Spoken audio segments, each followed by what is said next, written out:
신약 성경 308면에 있습니다. 갈라디아서 5장 16절에서부터 24절까지 우리 한 절씩 교독하겠습니다. 내가 이르노니 너희는 성령을 따라 행하라. 그리하면 육체의 욕심을 이루지 아니하리라.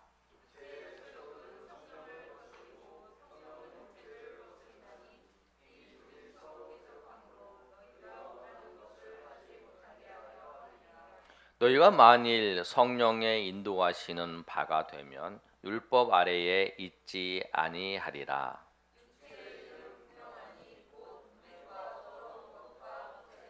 우상 숭배와 주술과 원수 맺는 것과 분쟁과 시기와 분냄과 당짓는 것과 분열함과 이단과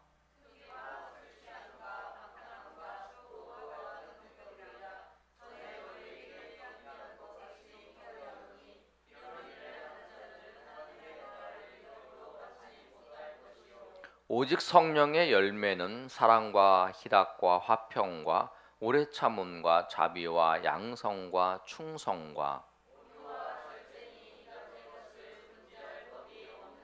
24절 다 같이 읽습니다. 그리스도 예수의 사람들은 육체와 함께 그 정욕과 탐심을 십자가에 못 박았느니라. 아멘. 오늘 말씀의 제목이 우리 다 같이 한번 읽어보겠습니다. 시작. 성령을 따라 행하라. 아멘. 우리 삶이 풍성한 하나님의 은혜를 누리지 못하는 이유는 오늘 갈라디아서 5장에 있는 것처럼 성령의 열매가 우리의 삶에 풍성히 나타나지 않았기 때문에 그렇습니다. 여러분의 삶이 곤고하고 또 부족하고 또 그런 이유는 뭐냐면 성령을 따라 사는 삶을 통해서 주님께 주시는 성령의 열매가 우리가 부족하기 때문에 그런 거예요. 이 말씀처럼 성령을 따라서 살 때에 성령께서 우리 가운데 주시는 성령의 열매를 통해 우리의 삶이 풍성한 하나님의 은혜 가운데 거하시기를 예수님의 이름으로 축원합니다. 성령을 따라 사는 사람은 육체의 소욕을 따르지 않습니다. 성령을 따라 사는 사람, 첫 번째가 육체의 소욕을 따르지 않는다는 거예요. 사람들은 우리에게 말합니다. 뭐라고 얘기냐면 당신이 하고 싶은 대로 하라. 그래서 우리가 육체의 소욕을 따라서 사는 것은 죄가 아니에요. 그러나 그 육체의 소욕을 따라서 살게 되면 나중에 결국은 육체의 일을 맺어요. 오늘 본문에 있는 것처럼 육체의 결과들을 맺어가는 거예요. 근데 우리 삶이 영적인 전투가 되는 것은 뭐냐면 우리 삶 가운데 육체의 소욕과 성령을 따라 사는 이 삶이 우리 가운데 있기 때문에 그런 거예요. 그래서 우리는 끊임없이 영적으로 전투하는 거예요.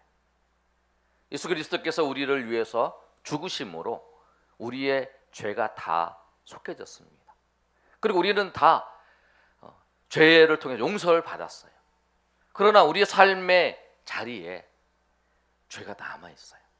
그 죄는 뭐냐면 전쟁은 이미 승리했지만 죄악의 그 미약한 세력들이 있어요. 근데 그 세력들이 우리를 괴롭히는 거예요.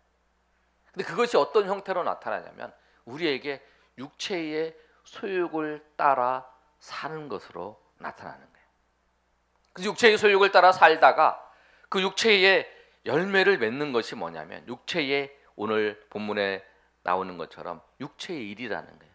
19절의 말씀을 보면 육체의 일은 분명하니 곧 음행과 더러운 것과 호색과 우상 숭배와 주술과 원수 맺는 것과 분쟁과 시기와 분냄과 당짓는 것과 분열함과 이단과 투기와 술 취함과 방탕함이라고 15가지를 쫙 이렇게 나열해 놨어요. 이것이 육체의 소욕을 따라 살면 이런 것들이 우리 삶에 나타나는 거예요. 사랑하는 여러분, 질병이 우리 가운데 찾아왔어요. 옛날에 신종플루가 이제 나타나가지고 고생을 하잖아요. 그러면 그 신종플루만 딱 걸린 사람만 치료를 하면 되는 게 아니잖아요. 그 사람 때문에 또 다른 사람이 영향을 미치는 거잖아요. 다른 사람도 영향을 미쳐요. 그리고 신종플루가 생기는 원인에 대해서 찾아야만이 그 사람이 이제 걸리지 않는. 그것처럼 우리가 육체의 소욕을 따라서 죄를 지었어요. 그러면 죄를 수술하는 것처럼 죄만 없애면 되는 게 아니고 죄 때문에 나타난 영향력이 있어요. 내 몸에 영향력이 생겨요. 그 영향, 고통스러운 거고 약해지고 면역이 약해지고 다음에도 또 그런 질병이 걸리기 때문에 그것만 없애면 되는 게 아니라는 거예요. 그래서 우리가 육체의 소욕을 따르는 것에 대해서 그것이 죄로 나타나기 때문에 그거에 대해서 우리가 정말 심각하게 생각을 해야 돼요. 우리가 병원에 가면 의사 선생님들이 하는 얘기가 있잖아요. 운동을 해라. 뭐 당뇨를 가지신 분이나 뭐 혈압이 있으신 분이나 또 고지혈증이 있으면 운동을 꼭 해야 된다. 그런데 그거를 듣고 심각하게 생각하는 사람은 운동을 하고 그에 대해 조치를 해요. 그러나 그거에 대해서 별로 그렇게 하는 사람은 별로 반응이 안 보여요. 그런데 문제가 생기는 뭐냐면 그렇게 무관심하다가 그런 문제가 이제 심각하게 생기는 거죠. 그처럼 우리 가운데도 육체의 소욕을 따라서 사는 것에 대해서 정말 심각하게 생각을 해야 되나요? 왜? 육체의 소욕을 따라 살면 분명히 육체의 일들을 맺기 때문에 그렇습니다. 그러니까 여러분 오늘 말씀을 보면서 우리 병원에 가면 검사를 해요. MRI를 찍어보기도 하고 뭐 엑스레이를 찍어보기도 하잖아요. 그걸 하는 이유가 뭐냐면 내가 이 병에 걸렸나 안 걸렸나 살펴보는 거죠. 여러분이 육체의 일의 내용들을 한번 살펴보시길 바랍니다. 음행과 더러운 것, 호색과 우상숭배, 주술과 원수 맺는 것, 분쟁과 시기와 분냄과 당짓는 것, 분열함과 이단과 술 취함과 투기와 방탕함 이런 것들이 여러분 가운데 있는지 여러분 살펴보셔야 돼요.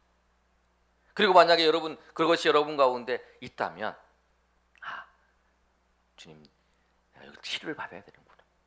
내가 이걸 해결해야 되는구나. 내가 육체의 일들이 나에게 나타났구나. 그렇게 우리가 바라봐야 된다. 우리 말씀을 통해서 우리의 삶을 비춰보지 않으면 내가 어떠한 모습인지 몰라요. 검사를 내서 엑스레이를 찍어보고 그 다음에 MRI를 찍어보고 이렇게 해봐야 초음파를 검사해봐야 내가 어떤 모습인지를 알아요. 그래서 우리가 날마다 하나님의 말씀을 통해서 자기 자신을 비춰봐야 돼요. 그래서 우리가 내가 이게 죄인지 몰랐는데 육체의 소욕을 따라서 이런 행동을 했던 것들이 이렇게 나에게 나타났구나. 나도 모르는 사이에 나에게 이런 모습이 나타났구나는 걸 발견하고 거기에 대해서 주님의 은혜를 통해서 성령의 인도하심을 당해서 그 부분들 육체의 일들이 회복되기를 기대하고 바라야 된다는 거예요. 이게 우리 가운데 필요한 것입니다. 그래서 우리 가운데 여러분 이 육체의 일들이 우리 가운데 모습이 있다면 우리가 그걸 가지고 우리가 하나님 앞에 나아가야 되는 거예요. 그게 뭐냐면 회개하는 거예요. 육체의 소욕이 있다면, 내가 붙는 것이 있다면, 내가 시기하는 것이 있다면, 내가 분쟁하는 것이 있다면, 아니면 내가 음행하는 거, 아니면 내가 더러운 거, 호색하는 거 이런 부분이 있다면 그럼 그 부분을 가지고 주님 앞에 나가야 되는 거예요. 우리가 육체의 소욕과 싸워요. 그런데 내가 육체의 소욕과 싸우다가 지면 죄를 짓는 거잖아요. 근데 지면 주님 앞에 나가면 주님이 우리를 구속해 주신, 우리를 구원해 주신 그 은혜를 우리가 깊이 경험할 수 있어요. 값없이 예수 그리스도로 말미암아 우리를 의롭다 하시는 그 하나님의 은혜를 우리가 경험할 수 있다라는 거예요. 그리고 죄를 이기는 법, 죄에서 벗어나는 것, 그건 뭐냐면 우리가 하나님 앞에 회개하는 길이에요. 요한일서 1장 9절에 우리가 암송한 말씀인데, 만일 우리가 우리의 죄를 자백하면 그는 미쁘시고 의로우사 우리의 죄를 사하시며 우리를 모든 불의에서 깨끗하게 하실 것이다, 이렇게 말씀하고 있어요. 우리 죄를 회개하면 주님께서 우리를 사해 주시고 우리를 거기서 벗어나게 해주시는 거예요. 예수 그리스도를 믿는 우리 하나님 백성들이 죄를 지었을 때, 또 우리가 육체의 소욕을 따라서 행하신 우리의 모습을 보면 거기서 벗어날 수 있는 길은 뭐냐면, 우리가 우리의 죄를 고백하고 하나님 앞에 나아가는 거예요.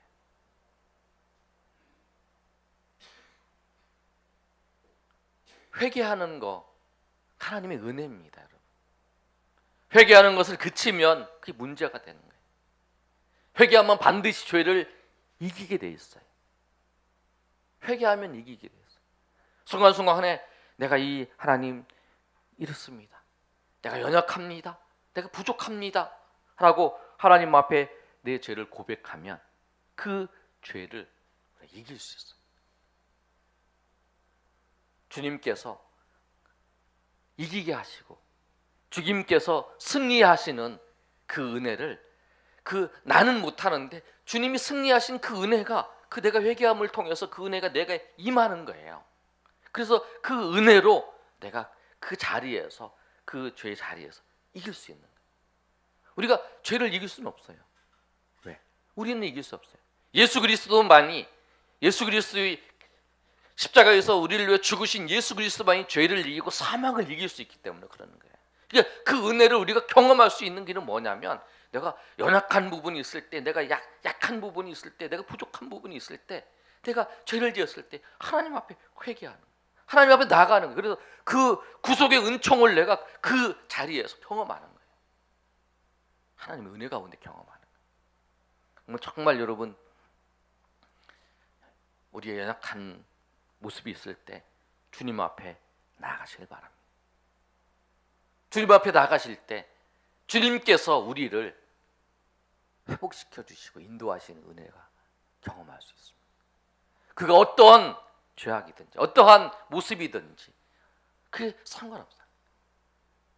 오히려 주님 앞에 나갈 때에 평상시보다 그 주님 앞에 나갈 때에 그 구속의 은혜를 우리가 더 경험할 수 있는 거예요. 그래서 죄를 이길 수 있는 방법은 그거라는 거예요. 그러니까 성령을 따라 살기 위해서 나의 모습을 통해서 내가 육체의 소욕을 따라가고 있는지 살펴보는 게 중요하다 그랬잖아요. 그 다음에 내가 봤을 때 육체의 일들이 나타났을 때, 아, 내가 죄인된 모습이구나 라를 깨달으면 그 부분을 가지고 주님 앞에 나아가는 거예요. 주님 앞에 회개하는 거예요. 그런데 여러분, 성경을 따라 사는 것이 내가 죄를 짓지 않고 내가 하지 말아야 될 것 하지 않는다고 해서 되는 건 아니에요. 그 다음에 우리가 이런 부분들이 다 해결되면 어떻게 하냐면 성령을 따라 사는 삶에 도전을 해야 돼요. 그래 우리 삶이 바뀌는 거예요. 여러분이 교회에서 하지 말라는 것만 다 내가 안 하면 내가 하나님을 잘 믿는다 그 생각하시는데 그건 기본이에요. 하지 말아야 될 거, 여러분 그거 얘기하면 그거는 하지 말고, 여러분이 우리가 도전해야 될 건 뭐냐면 성령을 따라 살아가는 삶처럼 주님께서 우리 가운데 은혜를 주신 것을 따라서 하나님 기뻐하신 일을 추구하면서 도전하면서 살아가는, 그것이 성령의 인도하심을 따라가는 거예요. 성령의 인도하심을 따르면 우리에게 유익이 있습니다. 세 번째, 그 유익이 뭐냐면 육체의 욕심이 이루지 아니하고 육체의 소욕을 따라가지 않아요. 내가 하지 말라는 걸, 이거 하지 말아야지, 이거 하지 말아야지, 이거 하지 말아야지, 이거 하지 말아야지 막 생각을 하면 언젠가 한번 해봐요. 저거 한번 해보고 싶은데. 그러나 내가 이것을 하지 말아야 하는 게 아니라 성령을 따라서 이것을 따라서 하면 이것은 자연스럽게 떨어져 나가는 거예요. 그래서 우리가 성령을 따라 살아야 됩니다. 주님 기뻐하시는 그 은혜를 따라서 우리가 살아가야 된다는 거예요. 그래서 육체의 소욕을 우리가 버리는 것은 육체의 소욕을 따르지 않는 것은 뭐냐면 성령을 따라서 우리가 살아가는 거예요. 그리고 성령을 따라 살면 어떤 열매들이 맺냐면 오늘 갈라디아서 5장 22절에 있는 말씀처럼 성령의 열매는 사랑과 희락과 화평과 오래 참음과 자비와 양성과 충성과 온유와 절제니 9가지 열매를 우리 삶 가운데 성령을 따라 살아가는 사람에게 하나님 성령의 은혜로 우리 가운데 주시는 거라는 거예요. 그 열매가 우리 가운데 있어요. 근데 그 열매가 우리 삶을 풍성하게 하는 거예요. 사랑과 희락과 화평과 오래 참음과 자비 양성 충성과 온유와 절제. 그리고 그 다음 이런 말 했습니다. 이 같은 것은 금지할 법이 없다. 성령을 따라 살면 그리스도 예수 안에서 참 자유와 기쁨을 누릴 수 있는 거라는 거예요. 여러분 우리의 삶이 풍성하기를 원하십니까? 하나님의 은혜 가운데 풍성한 삶을 원하신다면 여러분 성령을 따라서 여러분 사시길 바랍니다. 그리고 성령을 따라서 여러분 육체의 소욕을 하지 말라는 것에 대해서 내가 하지 말은 게 아니라 여러분 하나님 말씀을 따라서 주님께서 성령을 인도하심을 따라 여러분에게 도전하게 하시고 여러분에게 이끌어 주시는 그 은혜를 따라서 여러분 한 걸음 한 걸음 나아가세요. 그러면 육체의 소욕이 끊어져요. 내가 아무리 그걸 안 하려고 해도 안 돼요. 학생들이 막 우리 이제 수련회 갔다 오면 학생들 게임 이제 한 몇 달간 끊는 일들이 있는데 그 내가 하지 말아야지 그래 안 돼. 성령을 따라서 다른 하나님 기뻐하시는 데 추구하는 거예요. 말씀에 대해서 더 기뻐하시든지 깊은 은혜의 경험을 하든지 아니면 기도에 하는 깊은 은혜를 경험하든지 그렇게 하나님의 은혜 가운데 그 예로 쭉 빠지면 그것보다 더 깊은 성령의 은혜에 빠지면 그게 이제 자꾸 멀어져 가는 거라. 가지 말아 그렇게 가는 게 아니라는 거예요. 그래서 성령을 따라서 사는 삶은 이런 삶이라는 거예요. 그래서 오늘 말씀에 보면 성령을 따라서 사는 삶의 그 사람들의 특징을 보면 24절에 잘 말씀하고 있는데요. 24절 우리 다 같이 한번 읽어보겠습니다. 시작. 그리스도 예수의 사람들은 육체와 함께 그 정욕과 탐심을 십자가에 못 박았느니라. 아멘. 그래서 성령을 따라 살아가는 사람은 육체와 그 정욕과 탐심을 십자가에 못 박은 사람이에요. 탐심과 정욕을 골록새서요 탐심은 우상숭배라고 하잖아요. 그 정욕은 안목의 정욕과 이생의 자랑 이런 것들이 우리로 하여금 세상의 것들을 쫓아가게 하는 것들을 못 박았다. 그를 보지 아니하고 주님을 바라보며 나아가는 사람이라는 거예요. 오늘 말씀처럼 여러분 성령을 따라 사신 여러분 되시길 소망합니다. 육체의 소욕을 버리는 건 당연합니다. 여러분 우리의 삶 가운데서 육체의 소욕의 모습을 통해서 육체의 일들이 우리 가운데 나타났다면 그걸 가지고 분명히 회개를 하고 하나님 앞에 나가야 돼요. 그리고 그 과정을 통해서 정말 예수 그리스도께서 나를 구원해 주시고 나를 죄에서 사해 주시고 인도해 주신 그 은혜를 경험할 수 있어요. 그 회개하는 그 시간을 통해서 주님께서 여러분을 사랑하셔요. 여러분 회개할 때도 여러분 그 하나의 문제가 있으면 그 문제만 아니라 그 문제 때문에 파급되는 그 일들도 있어요. 그것도 회개가 되고요. 또 그것 때문에 내가 영향을 받아서 나 때문에 괴로워하고 힘들어하는 그 일들이 있어요. 그것도 회개해야 돼요. 하나의 죄를 지으면 그 하나만 문제가 아니라 그것 때문에 생기는 많은 일들이 있어요. 여러분 제가 만약에 죄를 지었다고 생각을 해봐요. 그럼 그것 때문에 여러분이 보시고 그다음에 시험도 들잖아요. 그 다음에 그것 때문에 직접적으로 영향을 미치는 사람도 있잖아요. 죄 하나 짓는 거 여러분 그게 심각한 거예요. 그래서 우리가 회개를 해야 돼요. 이 부분뿐만 아니라 다른 부분까지 회개를 해야 하기 때문에 정말 우리가 육체의 소욕을 따라서 살아가지 않는 내가 정말 육체의 소욕을 따라서 살고 있는지 그리고 육체의 일들이 우리 가운데 나타나는지를 보시고 여러분 정말 회개할 때 주님께서 그 회개의 과정을 통해서 우리를 세워주시는 은혜를 경험합니다. 여러분 이번 주 말씀을 들으면서 육체의 일들이 여러분 가운데 있는 걸 한번 진단해 보시고 또 그 과정을 통해서 여러분 하나님께서 주님의 은혜가 나갈 때에 주님이 한 걸음 한 걸음 여러분을 회복시켜 주시고 인도하시는 그 은혜를 경험하시고 또 그 일들을 통해서 여러분 육체의 소욕을 다 우리의 보이는 육체의 소욕을 다 버렸다면 성령을 따라서 살아가지고 그 성령을 따라 사는 그 삶이 육체의 소욕을 버는 그런 역사를 바라보시면서 은혜 가운데에서 정말 주님의 성령을 따라 사는 삶을 통해서 주님께서 우리에게 주시는 성령의 열매들을 풍성히 맺어서 여러분의 삶이 성령의 열매로 말미암아 풍성한 삶을 살아가시는 저 여러분 되시기를 예수님의 이름으로 축원합니다. 이 시간에 우리 한번 찬양하고 기도하겠습니다.